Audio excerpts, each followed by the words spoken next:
Hey Soul Family, welcome to my channel Cosmic Empress 360. Well, today I have something on my heart that I have to get out and share. And I want to talk about a serious topic that is really going on across America right now, and that has been haunting us as a nation since the birth of this nation. And this is the topic of Black America is the battered wife of the United States of American government. Okay, let me say that again. Black America has battered wife syndrome, and the abuser is the United States government, these United States of America. So just bear with me. I know this is going to be something that might not sit right with a lot of people.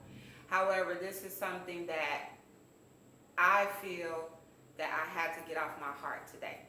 So let's first talk about what battered wife syndrome is. Battered wife syndrome happens, it's a mental disorder that occurs when the wife, it could be a male or female, but in this scenario, we're going to say the wife, female energy, is subjected to domestic abuse, physical abuse, violence, verbal abuse from her husband or partner. And that partner in this scenario is the United States of America, okay? The government system as well. It's all in the same thing, right? So when the wife is subjected to this type of abuse constantly, the abuser, usually narcissistic, takes the wife through a cycle, psychologically, of abuse. And the first stage of the cycle, we're going to talk about that. And I got my notes here because just bear with me, follow me with this. We're going to talk about the battered wife syndrome, and then I'm going to show you the parallels of what Black America has been subjected to here since we were brought here, okay? So the first stage of abuse is the denial stage. The denial stage is when the wife is unable to accept that she's with an abuser. The denial stage is when you just feel like, oh, it's just happened at one time, it won't happen again, okay? The next stage is guilt, and she believes that she has now caused the abuse that she's receiving from her abuser. The third stage is the enlightenment stage, where she now realizes that it's not her fault that she's been abused, and that the abuser has a problem and is very violent and is probably the one who has some mental disorders, okay? So after the enlightenment period, now the battered wife can now take responsibility and say, hey, I can no longer accept this abuse from my abuser. So those are the 4 stages of the battered wife syndrome. And let me just let you know that this syndrome was written and created by Dr. Lenore Walker, and she wrote a book about it back in the 1970s, okay? And what she said was that the battered wife syndrome is a subcategory for post-traumatic stress syndrome, okay? And I'm not going to get into post-traumatic stress syndrome. I'm believing that if you're looking at this channel, you know what post-traumatic stress syndrome is. So the battered wife's mental disorder is a subcategory of that, when you're subjected to a lot of stress, okay? So now, let's talk about how the abuser starts with this cycle of abuse. Well, the first thing is the abuser kind of wins over the wife. And in this, now we're going to get into the parallels. The wife is Black America and forces that wife into a committed relationship. So the government, well, the founders of the United States went over to Africa and forced the Africans to come over to the United States, and was forced into a committed relationship, changing their lives forever. Never seeing their families, their land, their whole life shifted, and now they were subjected to this abuser to work for them for free, and was violent, and it was a life and death situation. That is an abuser. That is a battered wife syndrome to the utmost, okay? So that's the first cycle, is being forced into a committed relationship that you might have not really wanted to, so the abuser wins them over. The second cycle of this abuse is now where the abuser starts the emotional and physical abuse, like slap, or begins to raise their voice and or starts yelling and verbally abusing the wife, or punching a wall up against the wife where the wife is standing, to start to that intimidation. Well, we all know with slavery, the slave had no choice. So what did the white man do, the European? What did he do? He intimidated the slave. He made the slave forget their names, couldn't speak their language, couldn't talk and tell the stories of their history. That was forbidden. Basically wiped out the memory of who that slave was and where they came from. And generation to generation, that history, that culture was lost. So that intimidation, the whoopings, the beatings, the abuse, all of that was to let the slave know that you're now in subjection to me. You're now inferior to me. Same scenario, is just more extreme. And it was extreme. But here we are, we're looking at the psychological abuse that has not been talked about to this day of what Black America, and I'm only using the word black to describe our people right now, because just for the sake of this video and not getting into the semantics of what word we should call ourselves at this time. So back to the cycle of abuse between the battered wife, Black America, and the white European that created the United States of America, this government system that we're now living under and still is subjected under. Let's continue on. So once the abuser, the white man, started to enslave, punish, beat, rape the slave, to get the slave to know psychologically that you are inferior to me and therefore in subjection to me, what happens next? Well, the abuser feels guilty and starts to shower the slave with grist. What does he do? Now he has the slaves that now lives in the house. That's a privilege. So as long as you're a good slave, as long as you're an obedient slave, we won't have to whip you. We won't have to beat you. And we won't ship off your wife or your children to another slave owner, to another plantation, so you'll never see your family again. As long as you stay in subjection and do what we tell you to do, pick our cotton, cook our food, and let us reproduce with your women, we're okay. You will live. But however, what happens is the cycle starts over again, and the slave realizes that no matter how good a slave I am, I'm still going to be subjected to the violence, because this abuser has a disorder and is abusing me to force me to stay in subjection, forcing me to psychologically stay in a frame of mind that I am inferior to my slave owner. Okay, so we had slaves back then that thought, well, they started to love their slave owners just like it was a family member. I know a lot of you probably saw the movie Django, and how when the slave owner got killed, the head slave just collapsed and mourned the slave owner, which rightfully so, because a lot of the slaves were the children of the slave owners that they mated with the black slaves, the African slave woman, and they had children with them. So it was family ties there. Okay, so let's move on. So again, this is the Black America is the battered wife of the United States of America. So how does that correlate? After slavery. Post-slavery, the slave was set free.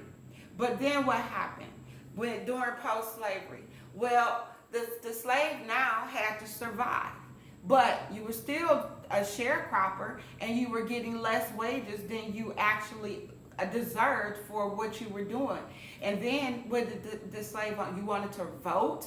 You wanted to be able to now be equal to your slave owner. And what did the slave owner say? No, you're still inferior to us. You will not be able to vote. So they started with intimidation tactics. Lynching still continued on. The violence still continued on.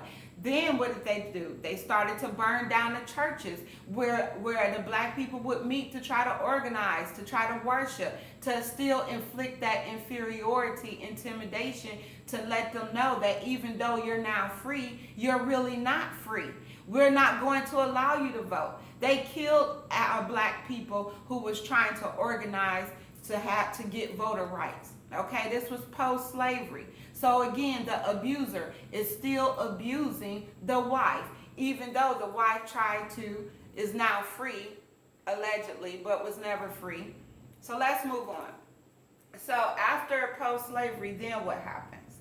Okay, after post-slavery, now the wife is now in the stage of taking responsibility, having the enlightenment and realizing that even though we're separated, I'm separated from the slave owner, my abuser, there's something wrong with the abuser.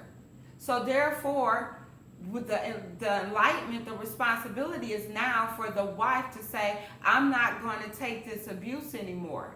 So the civil rights era is when the wife says, well, I can't get violent back with my slave owner, with my former slave owner, with my abuser, because violence begets more violence. So guess what I'm going to do? I'm going to fight for my rights as a human being to try to merge with my slave owner to be accepted into that society by nonviolent tactics. Okay? So during this time, they had to reveal and show the slave owner, the abuser, that you're the one who has the problem. You're the one that's violent. You're the one that has a mental disorder because you're still beating me. You're still abusing me, and even though I'm nonviolent. So guess what happens? Now the slave owner has the guilt stage and says, you're right. We were wrong. We're going to give you your voter rights and not lynch you or intimidate you to try to vote. We're going to allow you to live in your homes, allegedly, and not burn them down, not burn down your churches. We're going to let you integrate into our society. Okay? So that was the ending of the civil rights era, was 52 years ago. 52 years ago. And in those 52 years after integration occurred, we are still suffering, Black America is still suffering from violence, abuse, racial discrimination from their abuser. And what does Black America do right now? Think that the same thing, voting, is going to make the changes that is needed so that the abuser will allow and give them the justice that they need. Doing the same thing, expecting a different result, is insanity. And let's not even talk about the long-term side effects that occurs from having the battered wife syndrome. What happens? You have psychological problems and you have health issues. Look at Black America. Black America has the highest rates of diabetes, high blood pressure, heart disease, cancer, all of these illnesses. And no one wants to attribute it to all of the violence, the mental abuse, the high stress of the subjection of being discriminated against for all the duration that we've been in this nation. Okay, so again, expecting that this government that has enslaved you, raped you, beat you, lynched you, castrated you, now the police is murdering our children, our men, and our women. You're expecting the same government that was created on the blood of the Native Americans and on the blood of the Africans to now give you the justice you seek is insanity. 7 men, the 7 main founders of the United States of the government, created this government system. Those men, those Europeans, came from Europe. They broke free from their oppressors, the British. They didn't want to be oppressed anymore.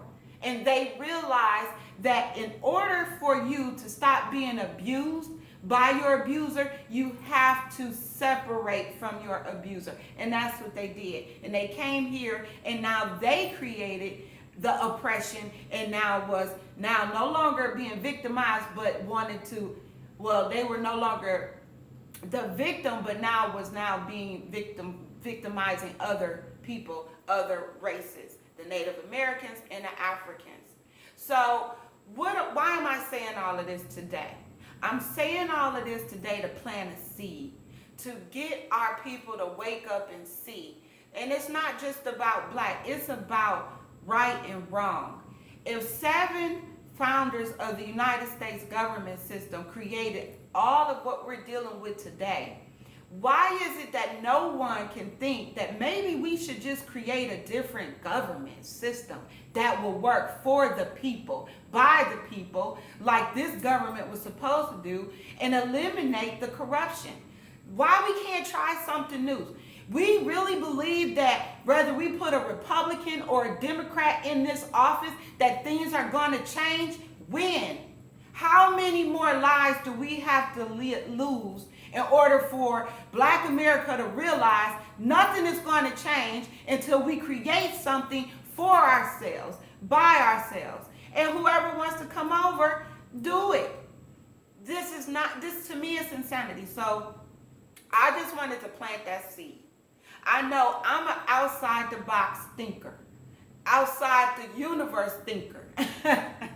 So this is not going to hit home to a lot of you, because you all believe that being a Democrat and voting and standing up there, even though the voting system is corrupt, we've seen that in previous campaigns, okay? But keep on doing the same thing, expecting a different result. But what this is doing, this video, is to plant a seed of true change for a nation who needs it now more than ever, for a planet who needs it now more than ever. Stop trying to recreate the same thing and think you're going to get a different result. Let's come together, find some real solutions and real change by implementing new systems that's going to work. Look at our prison system. Look how many of our people are unjustly imprisoned right now. Come on, let's think about this. Look at our education system. The political system is corrupt. The education system is failing our kids. The education system has not been changed since it was created. And look, technology has changed. Every industry has changed. But the way we teach our children have not. Our teachers are underpaid and overworked and abused by the parents and the students. So I will do another video because I can go on and on. However, just keep an open mind and an open heart. Maybe we can have 7 people, 7 leaders who can say, you know what? If these European men can do it, why can't we? Stay focused, stay safe, stay prayed up. Much love, miracles, and joy. If you like this video, if you want to share it, subscribe. All of my information is in the descriptions below. If you feel like you want to donate, Cash App's below. Miracles and joy. Thank you for taking the time out to listen today. What was on my heart, I hope you got something out of it. God bless.